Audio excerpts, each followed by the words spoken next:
রাতের আধারে ভারতের রাজধানী দিল্লি যেন পরিণত হলো রণক্ষেত্র। মোদির পুলিশ এবং ক্যাডার বাহিনী ছাত্রদের প্রধানমন্ত্রীর বাংলোর সামনে তো কখনো আবার সংসদ ভবনে কালো পোশাকে সরব বিরোধীরা। রাহুলের পাশাপাশি মাঠে সরব পশ্চিমবঙ্গের তৃণমূল নেত্রী মমতা বন্দ্যোপাধ্যায় থেকে তামিলনাড়ুর মুখ্যমন্ত্রী থালাপাতি বিজয়ের দল। নিট পরীক্ষা বাতিলের দাবি তুলেছে বিজয়ের দল। শুধু তাই নয়, সরব হয়েছেন বলিউডের বাঘা বাঘা তারকারাও। ভারতে ছড়িয়ে পড়েছে নরেন্দ্র মোদী বিরোধী আন্দোলন। সেই আন্দোলনের তীব্রতা এতটাই ছাড়িয়ে পড়েছে, ভারতের জনগণ রাজপথে নেমে এসেছে, ভারতের বলিউডের তারকারা রাজপথে নেমে এসেছে। মোট কথা, ভারতের সর্বপ্রকারের সর্বস্তরের জনগণ এখন নরেন্দ্র মোদীর বিরুদ্ধে রাজপথে নেমে এসেছে। আমরা কিছু ভিডিও দেখব, সেখানে থেকে বুঝতে পারবো যে ভারতের জনগণ যেভাবে এসেছে, ঠিক ভারতের শিল্প অঞ্চলের তারকারাও রাজপথে তাদের আন্দোলনে সমর্থন দিয়ে নরেন্দ্র মোদীর পদত্যাগে তারা দাবি জানাচ্ছেন। চলুন ভিডিওগুলো দেখি।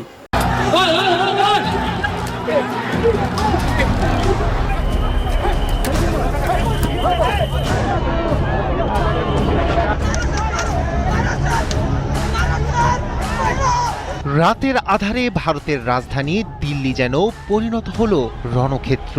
মোদির পুলিশ এবং ক্যাডার বাহিনী ছাত্রদের ওপর আক্রমণ চালায়, বন্ধ করে দেয়া হয় ইন্টারনেট। পাল্টা প্রতিরোধ গড়ে তোলে ককরোচ পার্টিও। রাজপথে ধোঁয়া, টিয়ার শেলের গন্ধ আর হাজারো শিক্ষার্থীর বজ্রকণ্ঠে কেঁপে উঠছে ভারতের ক্ষমতার কেন্দ্র। যন্তর মন্তর থেকে সংসদ মার্গ, তারপর একের পর এক রাজ্যে দাবানলের মতো ছড়িয়ে পড়ছে আন্দোলন। ইন্টারনেট বন্ধ, বিপুল পুলিশ মোতায়েন, বিরোধী নেতাদের আটক, তবুও থামছে না বিক্ষোভের ঢল। বরং যতই কঠোর হচ্ছে সরকারের অবস্থান, ততই বিস্তৃত হচ্ছে ক্ষোভের আগুন। লোডশেডিং কিংবা ঘরের বাইরের তীব্র গরমে ওয়ালটন রিচার্জেবল ফ্যান থাকলে থাকবে শুধু বাতাস আর বাতাস। দেশের সীমানা ছাড়িয়ে প্রবাসী ভারতীয়রাও নেমেছেন প্রতিবাদে। প্রশ্ন এখন একটাই, এই সংকট কি কেবল একটি আন্দোলন, নাকি মোদির রাজনীতিতে বড় কোনো পরিবর্তনের সূচনা? নতুন করে উত্তপ্ত নয়াদিল্লি। বুধবার রাতে ককরোচ জনতা পার্টির উপর চড়াও হয় সরকারের পেটোয়া বাহিনী, আর এতেই নতুন করে শুরু হয় সংঘর্ষ। সেই সঙ্গে ছড়ায় উত্তেজনা। এরপর পরিস্থিতি নিয়ন্ত্রণে আনতে কাঁদানে গ্যাসের শেল ছোড়ে পুলিশ। সেখানে লাঠিচার্জ করা হয় বলেও অভিযোগ করেন আন্দোলনকারীরা। এতে আহত হয় বেশ কয়েকজন। আন্দোলনকে কোণঠাসা করতে কয়েকটি এলাকায় বন্ধ করে দেয়া হয় ইন্টারনেট পরিষেবাও। ভারতীয় সংবাদ মাধ্যম জানিয়েছে, পরিস্থিতির অবনতির আশঙ্কায় যন্তর মন্তর এলাকার প্রায় 1.5 কিলোমিটার ব্যাসার্ধে বুধবার সন্ধ্যা 6টা থেকে বৃহস্পতিবার সকাল 6টা পর্যন্ত মোবাইল ইন্টারনেট পরিষেবা সাময়িকভাবে স্থগিত রাখা হয়। পাশাপাশি আন্দোলনকারীদের অভিযোগ, তাদের অবস্থানকালে বিদ্যুৎ সংযোগও বিচ্ছিন্ন করা হয়েছে। তবে সরকার যত কঠোর হচ্ছে, ততই ছড়িয়ে পড়ছে দ্রোহের আগুন। দিল্লির যন্তর মন্তরে রাতভর অবস্থান কর্মসূচি পালন করেন হাজারো শিক্ষার্থী। বৃষ্টি উপেক্ষা করেও আন্দোলনে যোগ দেন বিভিন্ন বিশ্ববিদ্যালয়ের শিক্ষার্থীরা। শুধু রাজধানী নয়, উত্তরপ্রদেশের লখনৌ, বিহারের পাটনা, কর্ণাটকের বেঙ্গালুরু, তেলেঙ্গানার হায়দ্রাবাদ, গুজরাটের সুরাট এবং মহারাষ্ট্রের বিভিন্ন এলাকায়ও দফায় দফায় বিক্ষোভ অনুষ্ঠিত হয়েছে। এসব কর্মসূচিতে অংশ নিচ্ছেন দেশটির সর্বস্তরের মানুষ। আন্দোলনের প্রভাব ভারতের গণ্ডি পেরিয়ে ছড়িয়ে পড়েছে আন্তর্জাতিক অঙ্গনেও। যুক্তরাজ্যের লন্ডনে ভারতীয় হাই কমিশনের সামনে বিক্ষোভ করেন প্রবাসী ভারতীয়রা। একই ধরনের কর্মসূচি অনুষ্ঠিত হয়েছে কানাডার ভ্যাঙ্কুভার, জার্মানির বার্লিন এবং নেদারল্যান্ডসে আন্তর্জাতিক অপরাধ আদালতের সামনে। এদিকে প্রধানমন্ত্রীর বাসভবনের সামনে কর্মসূচি পালন করতে গেলে কংগ্রেস নেতা রাহুল গান্ধী, প্রিয়াঙ্কা গান্ধী এবং সমাজবাদী পার্টির নেতা অখিলেশ যাদবকে আটক করে পুলিশ। এই ঘটনায় রাজনৈতিক উত্তেজনা আরও বেড়ে যায়। নিরাপত্তার কারণ দেখিয়ে রাজধানীর 16টি মেট্রো স্টেশন সাময়িকভাবে বন্ধ রাখা হয়েছে, যার ফলে সাধারণ মানুষের চলাচলেও বিঘ্ন সৃষ্টি হয়েছে। এরই মধ্যে আন্দোলন মোকাবিলায় পুলিশের ভূমিকা নিয়ে প্রশ্ন তুলছে দিল্লি হাই হাইকোর্ট। আন্দোলনকারীদের অভিযোগ, পুলিশি বল প্রয়োগ ও কঠোর প্রশাসনিক পদক্ষেপ পরিস্থিতিকে আরও জটিল করে তুলছে। সব মিলিয়ে নতুন এক সংকটময় পর্যায়ে পৌঁছেছে ভারতের পরিস্থিতি। এখন সরকারের পরবর্তী সিদ্ধান্ত এবং আন্দোলনকারীদের অবস্থানের উপরই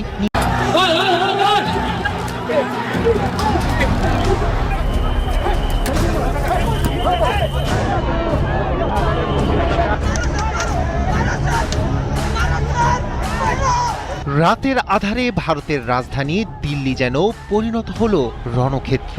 মোদির পুলিশ এবং ক্যাডার বাহিনী ছাত্রদের ওপর আক্রমণ চালায়, বন্ধ করে দেয়া হয় ইন্টারনেট। পাল্টা প্রতিরোধ গড়ে তোলে ককরোচ পার্টিও। রাজপথে ধোঁয়া, টিয়ার শেলের গন্ধ আর হাজারো শিক্ষার্থীর বজ্রকণ্ঠে কেঁপে উঠছে ভারতের ক্ষমতার কেন্দ্র। যন্তর মন্তর থেকে সংসদ মার্গ, তারপর একের পর এক রাজ্যে দাবানলের মতো ছড়িয়ে পড়ছে আন্দোলন। ইন্টারনেট বন্ধ, বিপুল পুলিশ মোতায়েন, বিরোধী নেতাদের আটক, তবুও থামছে না বিক্ষোভের ঢল। বরং যতই কঠোর হচ্ছে সরকারের অবস্থান, ততই বিস্তৃত হচ্ছে ক্ষোভের আগুন। লোডশেডিং কিংবা ঘরের বাইরের তীব্র গরমে ওয়ালটন রিচার্জেবল ফ্যান থাকলে থাকবে শুধু বাতাস আর বাতাস। দেশের সীমানা ছাড়িয়ে প্রবাসী ভারতীয়রাও নেমেছেন প্রতিবাদে। প্রশ্ন এখন একটাই, এই সংকট কি কেবল একটি আন্দোলন, নাকি মোদির রাজনীতিতে বড় কোনো পরিবর্তনের সূচনা? নতুন করে উত্তপ্ত নয়াদিল্লি। বুধবার রাতে ককরোচ জনতা পার্টির উপর চড়াও হয় সরকারের পেটোয়া বাহিনী, আর এতেই নতুন করে শুরু হয় সংঘর্ষ। সেই সঙ্গে ছড়ায় উত্তেজনা। এরপর পরিস্থিতি নিয়ন্ত্রণে আনতে কাঁদানে গ্যাসের শেল ছোড়ে পুলিশ। সেখানে লাঠিচার্জ করা হয় বলেও অভিযোগ করেন আন্দোলনকারীরা। এতে আহত হয় বেশ কয়েকজন।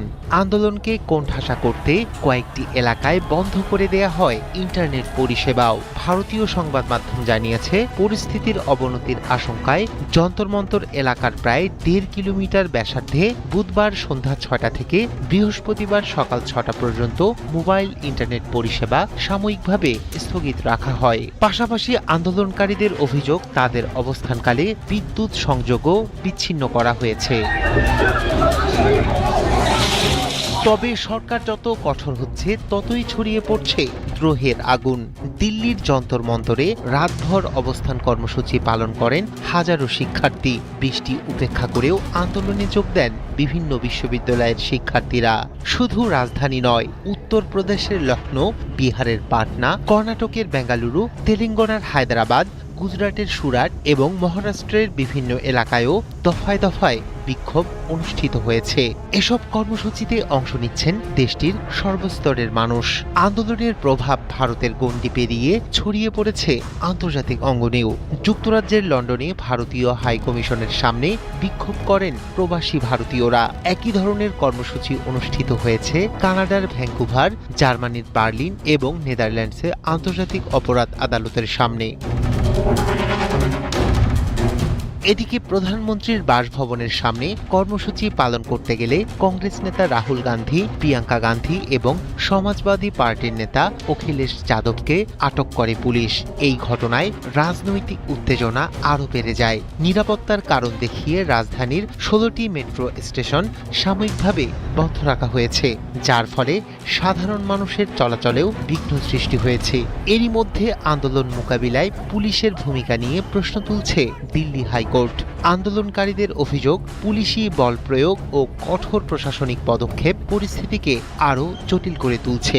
সব মিলিয়ে নতুন এক সংকটময় পর্যায়ে পৌঁছেছে ভারতের পরিস্থিতি। এখন সরকারের পরবর্তী সিদ্ধান্ত এবং আন্দোলনকারীদের অবস্থানের উপরই নির্ভর করছে মোদি সরকারের ভাগ্য। আন্দোলনে সমর্থন দিয়ে নরেন্দ্র মোদীর পদত্যাগে তারা দাবি জানাচ্ছেন। চলুন ভিডিওগুলো দেখি।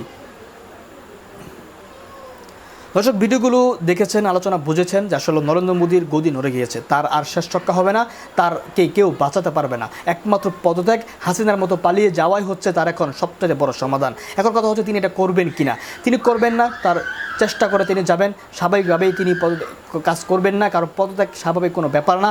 তবে যদি ভারতের জনগণ, ককরোচ জনতা পার্টি সকলে যদি রাজপথে থাকে এবং তাদের উদ্দেশ্য থাকে আমরা পদত্যাগ না করা পর্যন্ত আমরা রাজপথ ছাড়বে না, তখন কিন্তু নরেন্দ্র মোদী বাধ্য হবে পদত্যাগ করতে। আর এই বাধ্যটা অবশ্যই করাইতে হবে নরেন্দ্র মোদীকে।